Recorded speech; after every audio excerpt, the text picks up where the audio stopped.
Сіз өз жұмысыңызбен қоса қосымша табыс түрін қарастырмадыңыз ба? Қандай да бір жағдайларға байланысты сіз өзіңіздің жұмысыңыздан шығып қалдыңыз деге. Енді әртүрлі жағдайлар болады ғой, мысалы адам ауырып қалды, сокращение деген сияқты тағысын тағы. Барлығы мүмкін ғой. Қазір әлемде экономикалық кризис болып жатыр деген сияқты. Және де қазіргі заманда жұмыс табу өте қиынға соғып жатыр. Сондықтан да алдын ала өзіңізді қорғау үшін подушка безопасности дейді ғой.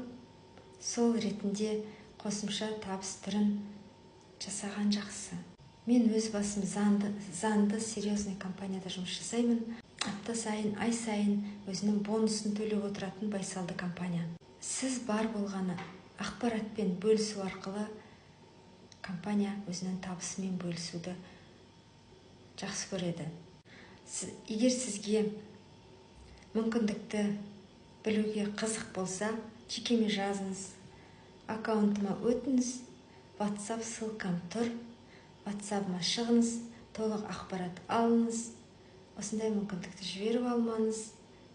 Қазіргі замандағы қарқынды дамып келе жатқан Қазақстанға енді келген 2 жыл ғана болды. Парақшаны листать етіп өтіп кетпей, бізбен бірге табысты болыңыз.